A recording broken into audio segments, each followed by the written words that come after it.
The following tone is a reference tone, recorded at our operating level.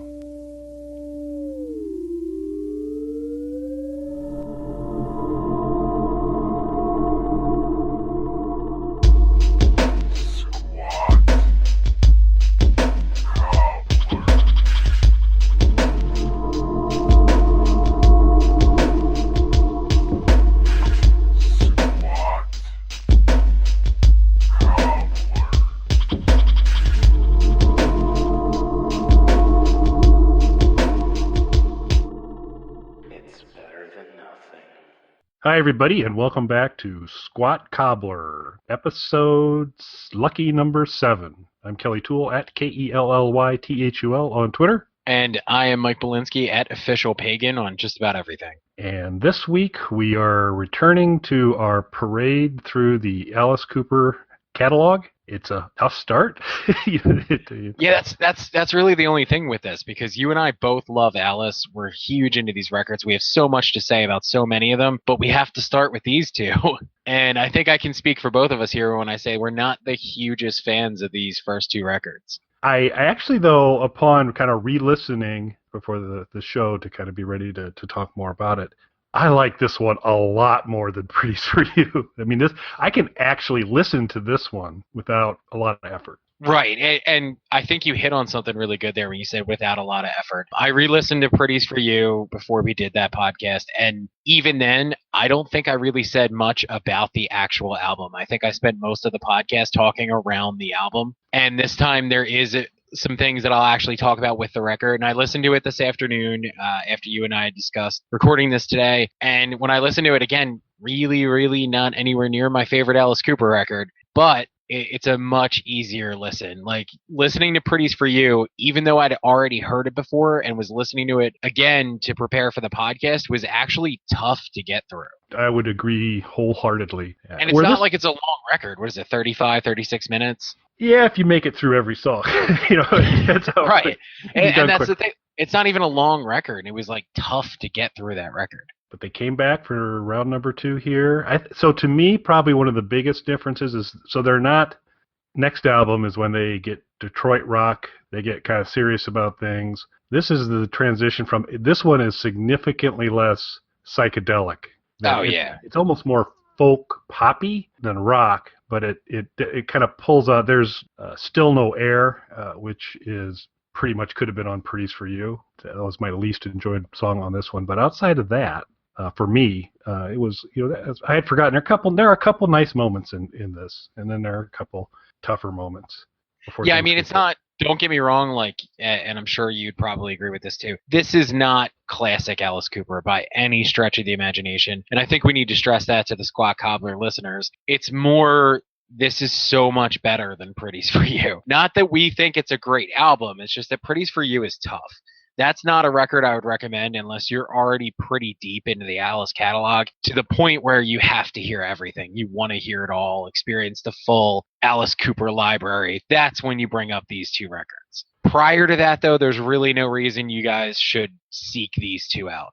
Yeah, there's many, many better places to start. So how do you want to go about this? Did we want to kind of step through the song list? And you had mentioned before we were getting ready, you had a couple tidbits. Do you want to kind of work those in as we go through it? Sure, yeah. I did have a couple things, and there's two songs that I personally really wanted to touch on, and they're actually the first two songs on the record. Those are the two that they always kind of stood out to me, and re-listening to it today really struck me more than the other songs on the record did still. So do you want to just go song by song, I guess? Yep, let's do that. So opening up and staying in the, so if nothing else, Alice knew how to title songs right from the get-go. We talked about it for Pretties for You, pretty strong stuff. Picks right up where they left off as they get through with the opening track, Mr. and Misdemeanor. Like I said, listening to Pretties for You, and you said the same thing, it's tough to get through. That was kind of a chore. That really felt like I was doing work for the show for the first time. Like, that was actual preparation for a show. Mr. and Misdemeanor is the first time, especially going from Pretties for You, it's the first hint you get of the Alice Cooper group that we love. Like, this is the first time you get a little bit of rasp in his voice. You get a little bit of that crunchier guitar sound that you'd hear later. Like, this is the first, and I'm not saying it's there. Like, this track couldn't be on Love It to Death or anything after that, but it's the first time you kind of get a little glimpse of where it's going. Yeah, and I totally agree because the Alice Cooper snarl sing that we will be experiencing basically from here on out, not present at all at Pretties for You, but right out of the gate on Mr. and Misdemeanor, you do get something that's starting to approach the Alice delivery that we're going to get more often. It also begins the long tradition, and it's actually it's the first song on the second album, so it's his first opportunity to make reference to previous work, which is something as we go through the rest of the albums, Alice does a lot. There's callbacks to previous albums in different ways. And so in here, right out of Mr. and Misdemeanor, fifth or sixth line in it is, here's new Pretties for you. This is the first occurrence of it, and there'll be many more to come. I mean, not that a lot of people were so excited about Pretties for You. Yeah, I don't think it, That they yay. were anxiously anticipating the sequel. And along those lines, actually, this would be a good chance for me to segue into the first little tidbit that I have. This album was reviewed by Rolling Stone when it came out, and I don't know if you've had a chance to read the Rolling Stone review. I have not. Okay, so I will read it in its entirety to you and our audience because it is 2 sentences long. Oh. So let me give you the entire Rolling Stone review, which was published April 16th, 1970. Here we go. And this is for Easy Action. On stage, they may flay dead chickens, but there's nothing nearly that interesting here. The freaky music is sort of freaky, but the pretty stuff sounds like something Walt Disney has had the good sense to leave in the can. Well, that's not very nice. No. That is the Rolling Stone review of Easy Action. It's significant. Like I said, there are at least songs on this that are listenable. Anything else on Mr. and Misdemeanor, or do we go into Shoe Salesman? No, I think that's about all I have for that one. Like I said, I think the important thing about that song is for the first, because nowhere on Pretties for You do you get a sense, or at least I don't get a sense of what's to come from this band. It sounds almost like a demo that they hadn't beefed up for some of the future albums, but it just weren't quite hitting on all cylinders. You think when they start to hook up with Bob Ezrin, things start to get a little more punchy. Yeah, Right. I'd agree with that. Yeah, Shoe Salesman then, so you get kind of hints of Alice Cooper and Mr. Misdemeanor, then you go into Shoe Salesman, which offers no hint to future Alice Cooper, but it's not Nothing. a bad little song. It's not a bad song, but here's what was weird about this to me. And again, it kind of, for me, in a sense, calls back to Pretties for You. It's still better than most of what's on Pretties for You. But the thing about this song is it feels like a band trying on a sound that doesn't fit them.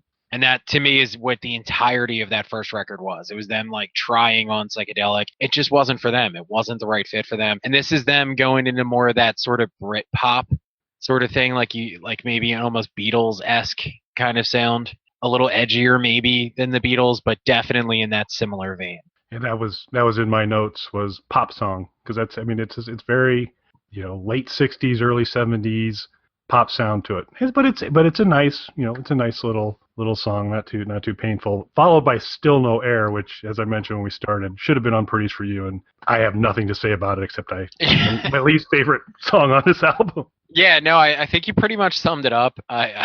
That's about all I would have to say about it as well. After that comes Below Your Means, so we're back to really awesome song titles again. I have a tidbit on this one. Do you have a tidbit on this one? No, I don't. This is one of 2 songs on the album where Alice is not singing lead.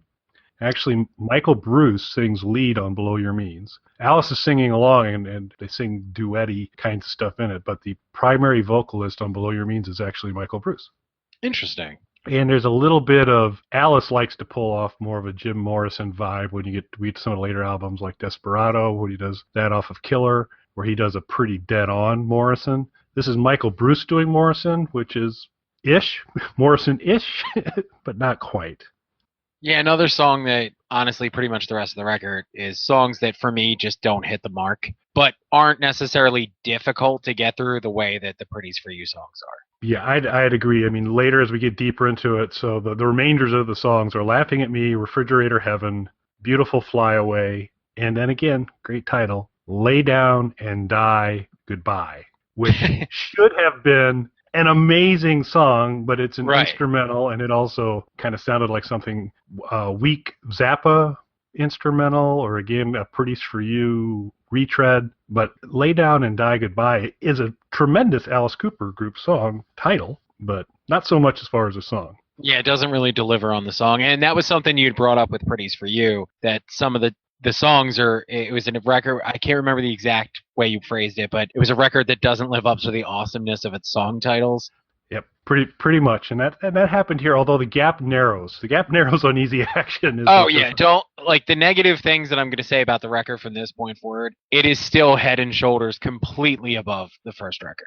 So I'm kind of with you that the tail section, the tail particularly, Lay Down and Die Goodbye, not a big fan. Beautiful Flyaway, complete pop, complete, and that's Right. the other. That's actually the other one that Michael Bruce sang lead on. It's it's a nice song. You could put it on your video, if you're taking family photos, putting them out on a slideshow and you wanted it to play, you could put it in the background, but it doesn't seem to be building towards anything. But I'm surprised, so actually on this album, while I do like Mr. and Misdemeanor quite a bit, and Shoe Salesman, Refrigerator Heaven has always had a special place in my heart. And why is that? Well, for multiple reasons. One, it will be referred to later off of Welcome to My Nightmare when Alice sings the lovely little ditty about necrophilia, Cold Ethel. He says that if I live till 97, you'll still be waiting in Refrigerator Heaven. So we get the nice kind of callback to that. But it's just I kind of like the song. It's quirky. It's not an Alice sound at all, but No.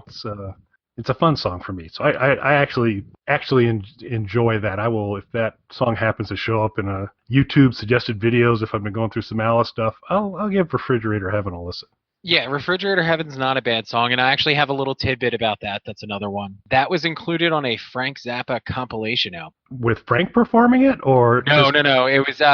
It was a compilation of, I guess it was I'm not familiar with the record. It was called Zapped. I came across it when I was looking up stuff for this, but it looks like it includes, I guess, his stuff along with tracks from bands that he either produced or got signed or had some sort of a hand in.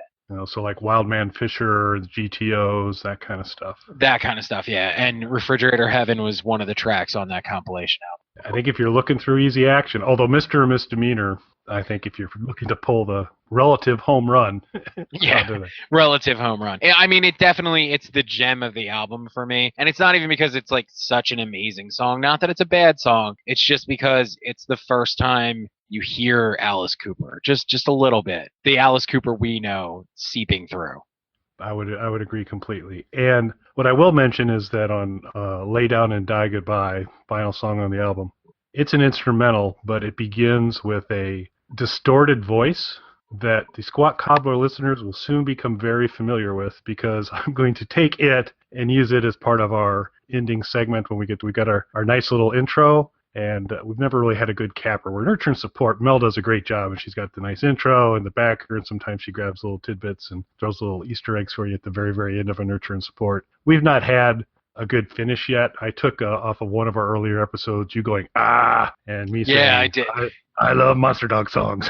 And kind of mushed those together. But I'm going to take this You Are the Censor section that's on this, which is kind of a cool little sound. But I hope when we get this one out that I will have completed that little bit of audio engineering. And when this Squat Cobbler wraps up, you'll get to hear the very beginning of Lay Down and Die Goodbye. Like you said, it's not necessarily a bad song. It's just, especially as an Alice fan, it's not what you want that song to be. Oh, I was going to say, I do have another interesting, I don't know if it's interesting, but I kind of wanted to get your sort of take on it. So are you familiar with the producer of this record? I am not. So this record is produced by David Briggs, who is probably most prominently known and spent most of his career producing records for Neil Young. Really? Yeah. Now, obviously, this doesn't seem like a right fit for him. And there's actually a quote that I came across where Neil Smith of the Alice Cooper Group said that David Briggs referred to them as psychedelic shit while he was producing the record. That's got to make you feel pretty good. Yeah. I mean, as a member of the band, and again, it's only their second record. They really haven't found their sound yet, as we've discussed quite a bit. But still, when your producer calls your record shit while you're working on it, that's not a great headspace to be in. Not a great start. First album, they're in there. Frank's supposed to produce it. Zappa, he's too busy. You guys do it. He kind of leaves. And, Herb Cohen gets in and is involved a little bit somehow. And then this time they actually bring in a legitimate producer, but he's not impressed. So yeah, he doesn't like it and calls it shit. Well, and we can talk, and we'll save it. I'm super excited that the next Alice Cooper album we talk about is when we really start to talk about Alice Cooper. Right. But there'll be things to talk about that producer then. So we'll save that for that show. They trade up. Definitely. And I'm not even saying that he's a bad producer. I mean, there's some great Neil Young records from both a performance and production standpoint. It's just that, like, if that's your wheelhouse, you shouldn't be working on a record like this. Not an Alice Cooper record, not even an Alice Cooper at this stage record. Not a good fit. No. And I think it's an example, and I've seen this before with bands, it's an example of, we can get somebody who has a little bit of a name, so let's do it, even if it's not the right choice for us at that time. And that's a mistake that I think a lot of bands make early in their career. I've seen, it's not just the Alice Cooper group, like I've seen this with a lot of bands where early on, if they get a little bit of a budget, they'll just get anybody they can get who has some kind of a name attached to them, and I'm sure that's probably what happened here. Yeah, and you take a Neil Young producer, that's got to be worth something, you'd think. But. Right, but then, he calls your record shit, he's disinterested in it. It's also not even, like, I'm not saying the songs are amazing or anything like that, but even if they were, it's not the type of music that he does, so he's just not the guy to man that record. I agree completely. So the title, Easy Action, you're familiar where that came from? I did read something about that today, but why don't you refresh my memory and fill our listeners in? As all our listeners know, if there's one thing Mike likes, it's Broadway shows. He is a major, he is a aficionado. And West Side Story. So Easy Action comes from some of the dialogue in West Side Story. And it also will be making reappearances later because West Side Story is real popular with the Cooper boys, as we will find out when we get to School's Out, and we'll get a return of Easy Action at that point in time. Now, when you hear this record, do you hear the West Side Story influence? I do not, whatsoever. It's not something that immediately bubbles to the surface for you? No. I'm trying to think of the gangs walking through singing Shoe Salesman. I just, there's no pow, jump kind of thing. So I guess Lay Down and Die Goodbye could work kind of for towards the end, but not so much. Do you think, and this has actually happened a couple of times now, where bands have either scored a Broadway play or a Broadway play has been built around their music in some way? Can you see an Alice Cooper on Broadway kind of thing at some point? I absolutely could, particularly when you kind of see Book of Norman, Spamalot. You can go there and you can do some things. And Alice has got a pretty big sense of humor. I do recall, it's been kind of on and off, that he was actually at one point looking to do that. Was going to be called The Seven Deadly Sins, and I believe kind of some of the working material made its way into Brutal Planet and Dragon Town in that kind of range. Well, just to give a little bit of a spoiler, I don't know about you, but I love Brutal Planet and Dragon Town. And obviously we'll talk about those records in depth when we get to them. But I know those are two records that a lot of people tell me they don't like, and I really enjoyed. Yeah, I'm a big fan too, and it's a definite. Alice has always been great guitar rock. Well, except for these first two albums, but soon Alice will become great guitar rock. Next record on though, and it's great guitar rock from there on out. He got so industrial, particularly on Brutal Planet. Right. And I loved it, and I loved the concerts during that time frame. But I'm a big fan of those. There's another group of albums that also the fan base is not as big a fan of, that I kind of like some of them, and so it'll be good as we get a little deeper into it. We talk about a few of the other albums but those two we're going to be on the same page because I truly enjoyed those. Yeah, I thought they were both great records. And I thought it was, you bringing those up and tying it. I don't want to jump too far ahead and talk about those records, but just because you brought them up, I wanted to throw out early on, if you're listening to this and you're like, I'm totally on Mike's side, just know you're probably going to disagree with me when we get to those two records. Speaking of being on your side, I think it's time for us to go to the rankings so that we have these to update. So we now have two albums. Mike, where would you place in your current ranking, which consists of your number one most favorite Alice Cooper album currently is Pretties for You? Where would you place Easy Action? Well, as it stands, I would say that Easy Action is my favorite Alice Cooper record. And it will be bumping Pretties for You down to the number 2 spot immediately. I am in full agreement. And so we remain still Mike, Easy Action number 1, Pretties for You number 2, and Kelly, Easy Action number 1, Pretties for You number 2. I think it's really going to be a couple of records in when we start to disagree on stuff. Although I think it will be 3, 4, and 5. We get to Love It to Death, Killer, and School's Out. you can kind of sort those a couple different ways. Right. Below, how far below Pretties for you are they? It'll be this one's close. It's almost ahead. I know we're going to be completely in sync. I think the first opportunity to diverge is when we talk about Killer. Yeah. I think the first 3 records were 100% on the same page. Yeah, I don't know how you couldn't be. It would be super difficult. I hate to do this, but just a spoiler alert for anybody, muffle your ears really quickly. Pretties for You and Easy Action are going to drop down my list so fast from this point forward. Yeah, I think that's going to be a consistency between the two of us as well. Yeah, I think anything that comes at us from this point forward, even the ones that we disagree on or really diverge on at some point, I'm pretty sure, at least speaking for myself, they're going to stay the bottom 2, probably the whole time. Off the top of my head, I don't think there's an Alice Cooper record that I dislike as much as these 2. So they're my bottom 2, I think, from this point forward. I think I'm probably there too, although there's still there's this one album out there that I've inexplicably refused to ever listen to in its entirety, that once I kind of get through that, then but I just can't see it cracking the lock that Easy Action is pretty bad on. Yeah, I mean, it might be right above them, but I can't imagine. As much as I know you're not a fan of that particular record. Pretties for You. Hope you enjoyed your time at the top of the charts. It's all over. It's done. Easy Action. Enjoy that, bottoms. Don't get comfortable, Easy Action, because... I mean, here's what I can say. This is the best way for me to sum up Easy Action. It will never be my least favorite Alice Cooper record on this list. I can't say that about Pretties for You. And on that note, hopefully you'll be hearing a little bit of Lay Down and Die Goodbye as we head off, but appreciate you listening.